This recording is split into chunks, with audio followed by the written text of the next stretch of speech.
Hi friends, welcome back to Shalini's Harivillu. ఈరోజు వీడియోలో summer స్పెషల్గా నోరూరించే ఆవకాయ పచ్చడిని ఎలా చేసుకోవాలో చూపించబోతున్నాను. చాలా బాగా వచ్చిందండి ఆవకాయ. చూస్తుంటేనే నోరు ఊరిపోతుంది. పక్కా కొలతలతో చేసుకుంటే చాలా టేస్టీగా వస్తుందండి. ఆవకాయ తయారు చేయడం చాలా సులభం. ఇప్పుడు ప్రిపేర్ చేసేద్దామా? కొత్త ఆవకాయ పచ్చడి అండి. మాకు దగ్గరలో ఉన్న మామిడి తోటల నుంచి ఆవకాయ పెట్టడం కోసం మామిడికాయల్ని తెప్పించానండి. కొత్త ఆవకాయ రుచి కోసం టెంకెతో ఉండే మామిడికాయలతో ఆవకాయని తయారు చేయడం వల్ల ఆవకాయ ఎక్కువ కాలం నిల్వ ఉంటుంది. సులభమైన పద్ధతిలో కొత్త ఆవకాయని ఎలా ప్రిపేర్ చేయాలో చూపిస్తాను ఫ్రెండ్స్. మొదటగా నేను ఒక 5 కాయలు తీసుకున్నాను. మామిడికాయల్ని శుభ్రంగా కడిగేసి తడి లేకుండా ఒక క్లాత్ మీద వేసుకొని, ఎక్కడ తడి అనేది ఉండకూడదండి. తడి ఉంటే ఆవకాయ పాడైపోతుంది. కాబట్టి ఎక్కడ తడి లేకుండా ఒక క్లాత్ మీద వేసుకొని ఆరబెట్టుకొని ఇట్లా శుభ్రం చేసి ఉంచుకున్నాను. ఇప్పుడు ముక్కలు కట్ చేసుకుందాం ఫ్రెండ్స్. చూసారా ఫ్రెండ్స్, మా దగ్గర కత్తులు లేవు. ఇట్లా కుస్తీ పడుతున్నాం మేము, మా అత్తయ్య కలిసి. సో చూడండి, ఇట్లా కట్ చేస్తూ ఉన్నాం మేము. టెంక కట్టేసింది. ఈ మామిడికాయతో మనం కానీ కొత్త ఆవకాయ పెట్టుకుంటే పాడవకుండా ఉంటుందండి. టెంక లేకుండా పెడితే ఏంటంటే కొత్త ఆవకాయ తొందరగా మెత్తబడిపోతుందండి. ఫస్ట్ అయితే ఒక చిన్న బాండలు పెట్టుకొని ఇట్లా టీ టంబ్లర్తో కొంచెం ఆవాలు తీసుకొని వేయించుకుంటానండి. వేయించుకొని మనం పౌడర్ చేసుకొని పక్కన పెట్టుకుంటే ఫైనల్గా మనం ముక్కలు కట్ చేసుకున్న తర్వాత ముక్కలు, ఈ ఆవపిండి ఇవన్నీ కలుపుకొని మనం కొలత ప్రకారంగా తీసుకుందాం ఫ్రెండ్స్. ఫస్ట్ కొంచెం పచ్చివాసన పోయేదాకా కొంచెం లిటిల్ బిట్ ఫ్రై చేస్తే సరిపోతుందండి. ఎక్కువ మరీ వేగాల్సిన అవసరం లేదు. ఇందులోనే 1 స్పూన్ మెంతులు తీసుకున్నానండి. ఇవి కూడా యాడ్ పచ్చివాసన పోయేదాకా ఫ్రై చేసుకోవాలండి మెంతుల్ని. ఇవి కూడా ఫ్రై అయిపోయాయండి. ఆఫ్ చేసుకొని ఆవాల ప్లేట్లోనే వేసేసుకొని ఇట్లా ఆవాలని ఒక ప్లేట్లో తీసి ఉంచాను. ఇందులోకి యాడ్ చేసుకొని పొడి చేసుకుందాము.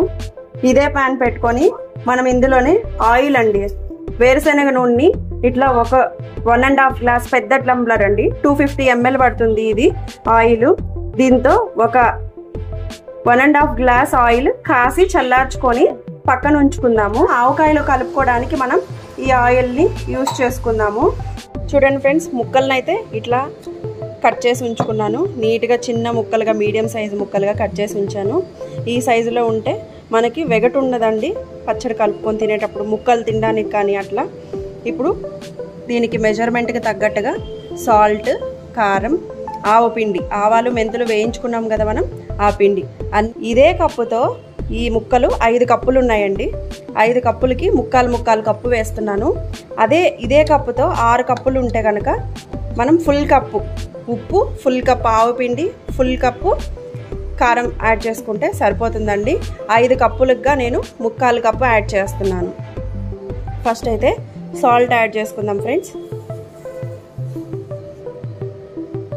నెక్స్ట్ కారం, అన్ని ముక్కాలు కప్పు తీసుకుంటున్నానండి. 5 కప్పులు మామిడి ముక్కలు ఇవి. నెక్స్ట్ ఆవపిండి, ఆవాలు మెంతులు వేయించుకొని పొడి చేసుకున్నాం కదా, ఆ పిండి. మనం కాసి చల్లార్చిన నూనె అండి, 1.5 కప్పు ఆయిల్ తీసుకున్నాను కదా, దాన్ని కూడా యాడ్ చేసుకుందాం. ఫస్ట్ అయితే ఇవన్నీ ఒకసారి కలిపేద్దాం ఫ్రెండ్స్. ఇప్పుడు మనం నూనె కూడా యాడ్ చేసుకొని కలిపేసుకుందాం. కలుపుతుంటేనే నోరు ఊరిపోతుందండి.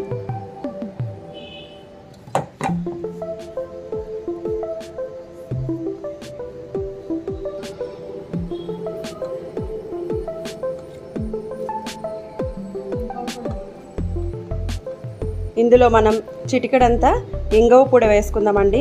ఇంగువ పొడి వేయడం వల్ల చాలా టేస్ట్ వస్తుంది కొత్త ఆవకాయకి. ఇట్లా అన్ని మంచిగా అన్నిటి ముక్కలకి పట్టేటట్టు మంచిగా కలుపుకుందాం ఫ్రెండ్స్. చిటికెడంతా ఇంగువ వేస్తున్నానండి. చిటికెడంతా ఇంగువ వేసాను. చూడండి ఫ్రెండ్స్, బాగా చక్కగా కలిపేసి ఇట్లా ఆయిల్ తోటి మంచిగా కలిపేసి ఇట్లా పెట్టుంచాను. దీని మీద మూత పెట్టుకొని ఒక 3 డేస్ ఊరిందంటే మనకి కొత్త ఆవకాయ రెడీ అయిపోతుందండి. 2 డేస్ తర్వాత ఊరిన తర్వాత నేను మీకు చూపిస్తాను. మంచిగా కలిపేశాను. ఆయిల్, కారం, ఆవపిండి, ఉప్పు అన్నీ వేసి కరెక్ట్గా సరిపోయాయి కొలతల ప్రకారంగా. దీని మీద మూత పెట్టుకొని ఒక 3 days అట్లా ఉంచుకుంటే మనకి కొత్త ఆవకాయ రెడీ అయిపోతుంది.